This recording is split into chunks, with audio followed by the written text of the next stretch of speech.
Hello and welcome to Coaching Corner with me, Tracy Forsyth, founder of Fast Track to Fearless. Today's theme is the leader as coach. And I'm joined by a special guest. His name is Steve Hamilton Clark. He is the Chief Coaching Officer at the Henka Institute. And in my opinion, he's a perfect person to discuss how and why leaders should adopt coaching techniques if they want to increase their leadership effectiveness. So welcome, Steve. Thank you, Tracy, for having me on your show. I was going to say that you're all the way from sunny, or rather windy, Vancouver in Canada. Yeah, brilliant. Today is definitely windy.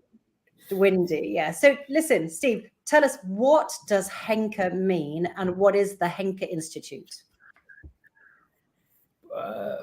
I'll do the other way around if I can. There we go. Creative thing. The Henka Institute is essentially a training institute accredited by the International Coach Federation. And our primary aim is to bring a coaching philosophy into people's leadership style. And there are many different leadership styles. Coaching is one of them. And it happens to be one that is much needed today. So we can get back into that later. What does Henka stand for? Well, it's a Japanese word that means change and transformation. And so we felt, my two partners, myself, felt that was an appropriate name to take on board in terms of how do you transform organizations?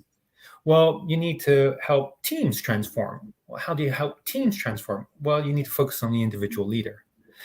So, high potential, high performing leaders influence high performing teams, influence high performing organizations. And then that's how transformational change happens. So Henka is all about sustainable transformation in a nutshell. So as I understand it, and I do know this, but leaders come to Henka to learn coaching techniques that they then take back into their leadership. Yeah. It's essentially, yeah, nicely bottom line. Yeah. Okay. And so just give us the and maybe a little twist onto it. Instead of learning, I would emphasize the word experience. Yeah. Experience. Okay. So there's a lot more experience than teach. There's lots more helping people find their own solutions to what coaching looks like for them, rather than telling them exactly what it needs to be. So that, because leadership is contextual, and so in some respects, so is coaching. So it's all about bringing it alive in the way that works for you. Yeah. Okay. And I think that's what makes us a little bit different. Yeah. And give us the context. Why is the time right now for leaders to learn coaching techniques?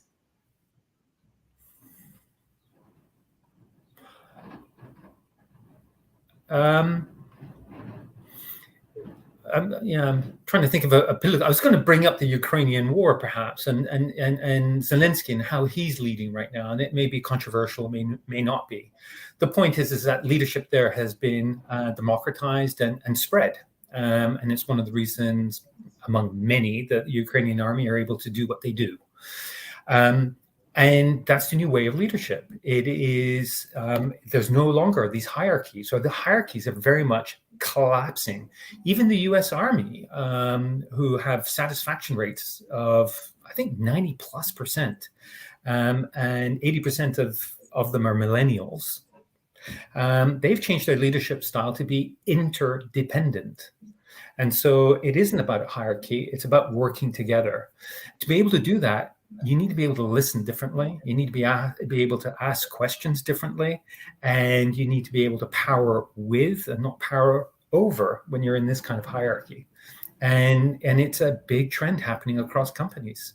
And leaders who recognize that, and recognize that whatever can be shared will be shared because of the internet and the democratization of information, they've got to lean into their teams now more than they ever have before, because leaders simply don't have all the answers.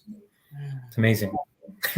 And I think, the words perma-crisis have come up recently, because we've been living in this perma-crisis, it seems, one way or the other for the last 6 years. But also the word VUCA, VUCA, as I've spoken to you about before. Could you explain a little bit about VUCA and permacrisis, and underline a little bit more about why the world at large now, why that control, command, leadership just doesn't work anymore, or in theory? Well, the VUCA stands for volatile, uncertain, chaotic, and ambiguity or ambiguous. And that's the world that we live in. And it's a lot more interconnected than it ever was before. The whole world is interconnected. Wheat right now, because Ukraine's interconnected. The healthcare, China, everything's interconnected, and it's very complicated. And so how do you navigate that in a so much more complicated world? Well, you navigate it with others. And where coaching plays an important role is when people start understanding why they do what they do. What's their purpose? When they start questioning what their values are and which ones they need to start honoring, then they're able to navigate and take decisions that have the impact that need to happen. So that's why coaching is becoming so important in this VUCA perma crisis world, is because how do I navigate it? And coaching provides some fantastic philosophies and tools to do that. One of them is purpose, another one is values, another is sage voices, and those are probably the three big ones for me, at least. Yeah. Can you explain a little? Can you unpack those three things just a little bit more? Oh yeah. Well, I mean, Simon Sinek's done a lot in terms of, the why, in terms of the organizations. Why do organizations do what they do? People don't buy what you do; they buy why you do it. And so when leaders are able to start understanding what motivates them deep down intrinsically, like, why do I do what I do? They then stop relying on sort of the number of stars they have on their shoulder or lapels, and start focusing on, well, how can I make a difference with others? And so purpose is a fantastic motivating tool. What are we here to achieve? Why do we exist? Fairly existential question, perhaps, and it's a powerful way of keeping a North Star, keeping you focused, so that when you get into the too much of the how and stuck in the VUCA, you can come back out again and say, okay, where are we going here? And then jump back in again. So that's the purpose one. The purpose one's your true core. It's your inner magic. I'll bottom line it, inner magic. Yeah. And bringing in that to the surface.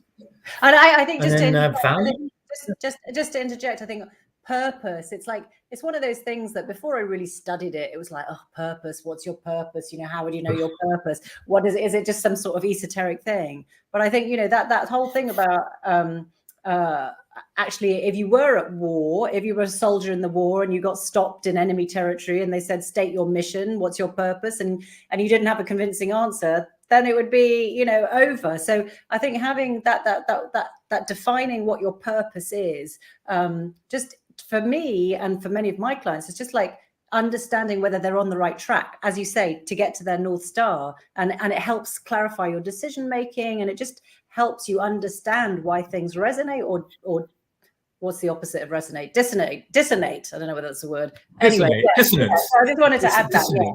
Yeah. So absolutely. Yeah. Sorry, I interrupted. So values. Values. Yeah. I mean, values are that sort of invisible framework that we use for making decisions. And many people don't know what their values really are until they've been stepped on. And so bringing those up to the surface again, I keep mine right in front of me. Connection, clarity, celebration, creativity, collaboration, courage, my 6 C's. And I keep them in front of me just to remind you about, when I'm making decisions, which one of those do I want to honor, one or more? And again, great way of navigating a VUCA world. And then the last one is all about sage voices. By the way, Roy Disney, Roy Disney, he says, it's not hard to make decisions when you know what your values are. Yeah. So, I mean, it's been around for a while. Companies have values. Yes. Right? And as individuals, yes.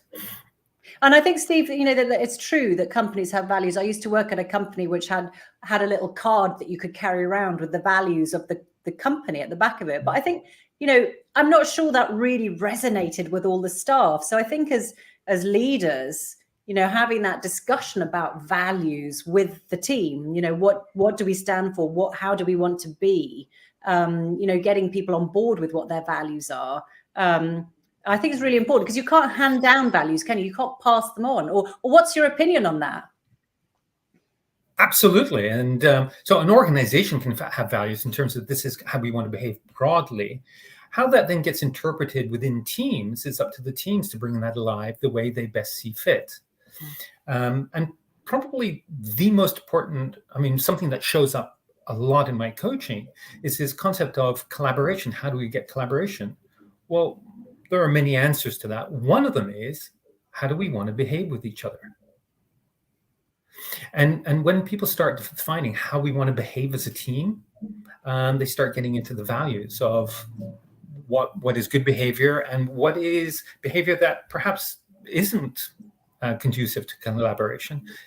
And then all of a sudden, values start playing a big role in the team making decisions. Yeah, and it can really, it's not just a woolly, airy-fairy thing. It's that can actually mean, in terms of like having an agreement about behaviors, that it provides you clarity on what is acceptable, what is not acceptable. So it has a real life relevance and practical output. So you talked about purpose, you talked about values. What was the third one? You've mentioned three things. Well, maybe bring the values one alive in terms of, well, values, get it conceptually, but what does that look like in real life when it's played out? Well, I've known boards to have a little red ball, foam ball. And, people don't purposely go out to step on other people's values or talk too much or denigrate others. It can happen. And a really nice technique is having a little foam red ball. That when somebody in the board is actually stepped over the mark, you can roll it over to them, throw it at them, and it changes the energy in the boardroom. The person then realizes, okay, what just happened? What did I do, or how did I show up that's kind of gone over the mark? And it becomes a learning opportunity for the board to then reset and go back to where they want to. So that's a very practical example of when we know what our values are and when they've been transgressed, we've got tools to be able to then reset and get back onto where we need to go to. Yeah. So just a simple practical example. Yes, excellent. And sorry, there was a third thing. You said purpose, values, and sages. Sage voices. Sage voices. Tell us about that. What is that? Hey, everybody has inner talk voices that we have in our heads. Everybody's got them, and a lot of the voices that we have are ones that actually don't serve us. They help us survive, but they don't help us thrive. Because we're born into this world, neocortex brain thinks that it's a dangerous world. And so we develop a bunch of coping mechanisms, hyperachieving or trying to please people, or is avoiding things and, fight, flight, freeze, and appease type things. And a lot of that it becomes automatic behavior. And after a while, you kind of look around and go, actually, I'm still alive. And yet I'm under a lot of stress, or I feel stressed, I feel a lot of anxiety.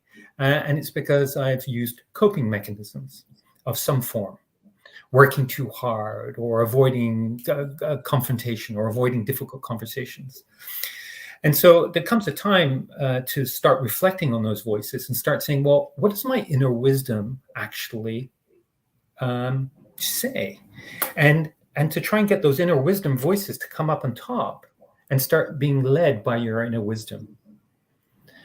So after you've been around for 20, 25, 30 years or more, having a look at those voices, the ones that are serving you and the ones that aren't, is a very powerful way of, again, making decisions. Leadership's all about having impact through making decisions. Yeah. So I suppose if you align your decisions to your purpose, if you honor your values and you action the wisdom of your sage voices, you're going to be in a better space than you would be if you didn't. And I purposely said align, honor, and action because that spells aha. I love that. I love that. Yeah. And talking about your sage voices, that's what I call, and that inner narrative, that's what I call inner critics and then inner champions. Yes. So it's that, and it's so incredibly, and I love that way that you talk about, actually you have those inner critics because we need to survive. They're all about protecting us and keeping us safe, but the damage to the risk there is that we keep ourselves too small. And then I love that, you know, that actually the inner champion or the sage voices are helping you to thrive. I love that. I love that.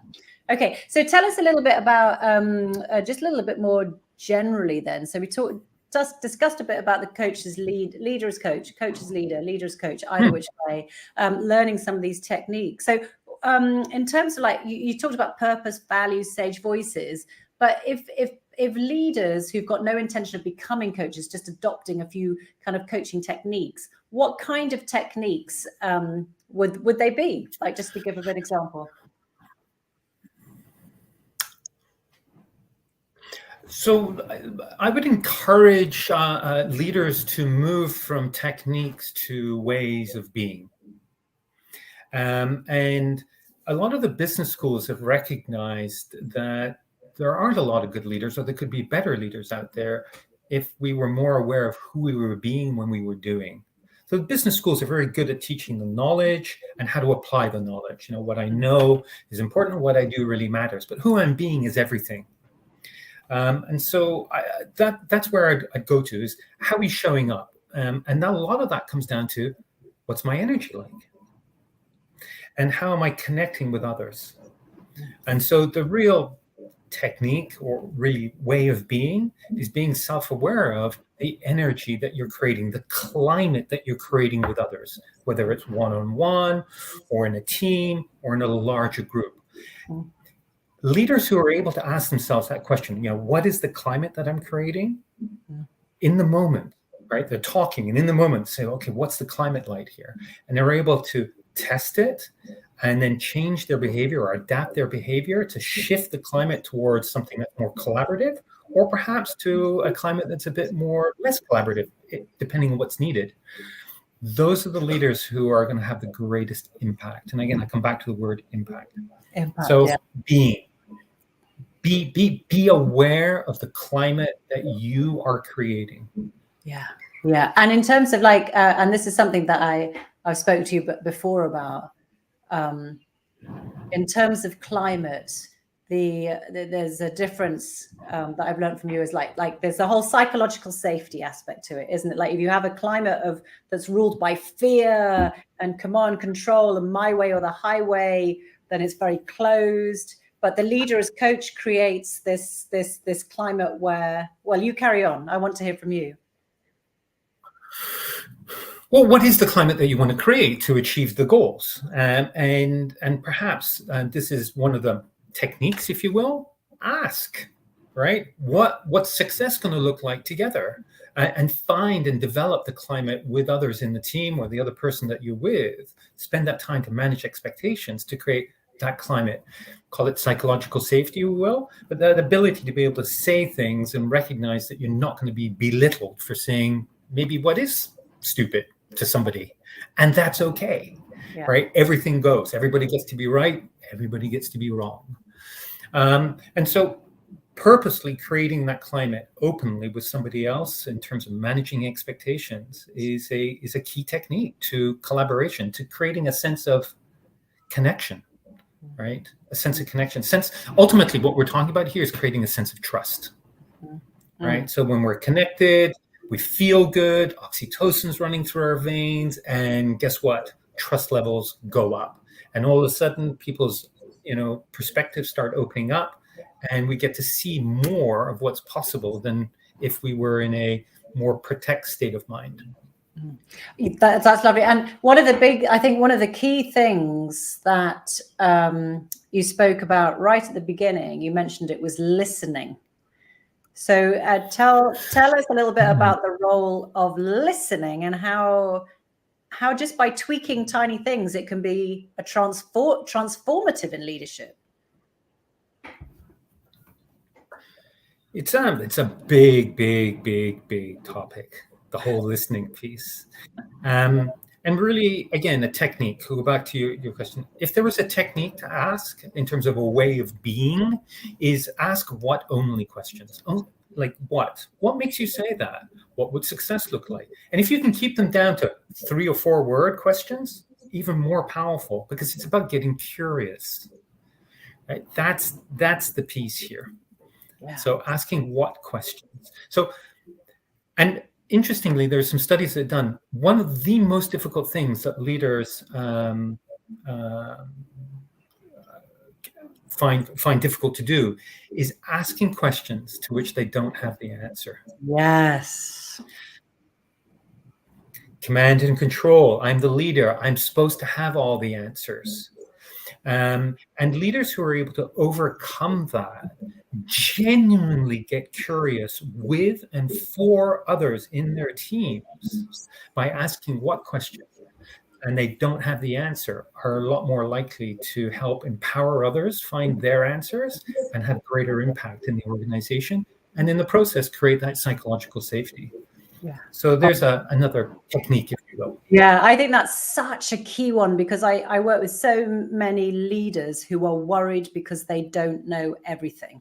And, you know, when you step up from leading a division to being CEO or whatever, C-suite, and or taking on a strategic leadership role, a seat at the board, you're going to be in charge of departments where you cannot possibly just fast track yourself through 20 years of learning it. So that, I think that's such a key one, is like owning what you know, owning what you don't know, and having the courage and the confidence to ask others, and humility. I also think it lets other people shine. Gone are the days where you're supposed, there's just, as you say, that control command where you might have worked in a factory and the CEO of the factory had done every single job along the way. Leaders today, as you say, you know, they have to be in charge of things that they don't necessarily have 20 years experience from. So asking those what questions, such an incredible simple but effective. Yeah. What open-ended questions. Yeah, absolutely. They take us into the future. All right. What questions take us into the future? Yeah. That's where we want to be. Yeah. Right. Successful in the future. Yeah. So the formula, I think, is, you know, leader as coach equals a better chance of growth and transformation in companies. Am I right? Yeah, absolutely. And the Henka model, at the core of the Henka model, we call it the sort of the Henka Q, if you will. It's all about sustainable performance. And we encourage people to look at their head, their heart, their hunger, and the human spirit, and to tap into each other. You know, leading from your head, leading from your heart, leading from your purpose or your passion, and then also deep respect for the human spirit. And when you're able to step into those perspectives and recognize which one you need to step in, depending on the situation, because they're all in balance, you're going to have more impact. And to bring that alive for you and for the audience, think of the 4 colors. Well, 3 primary colors, but my printer has 4. Blue, yellow, black, and cyan, or whatever it is. Imagine those 4 colors, and I can print any color I want. And so, you know, as a leader, if you're able to recognize that you've got this color called head, you've got a heart, you've got the passion piece, or the hunger and purpose, and then you've got the human spirit. You can paint any color that you want, create any climate that you want, depending on which ones you tap into. And leaders who are able to consciously, self-aware do that are, again, going to have greater impact in their business. Yeah, fantastic. And tell us a little bit about, so if people want to learn more about Henka, or if a leader is listening and thinks, you know what, I really am interested, you know, what should they do, or what is available? Well, listen carefully, because Henka has so many different spellings depending on how you hear it. So listen carefully. Henka is spelled H as in hotel, E as in echo, N as in November, K as in kilo, that's the key one, and then A is in alpha. So Henka, Henka. So just type in Henka Institute in your Google search, and our page will come up, and you've got all the details with the programs that we have to offer, and any other information that you would want. Okay, wonderful.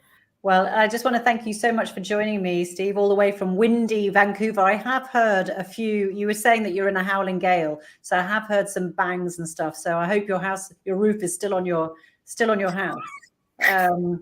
But yeah, I hope so too. Yeah, so I want to thank you for joining us on Coaching Corner. So everybody watching, leaders watching, yeah, have Google Henka, have a look at coaching techniques that you can use to transform your companies and transform your leadership, and ensure growth and transformation in this crazy VUCA world. All right, so that's it for Coaching Corner, and I will see you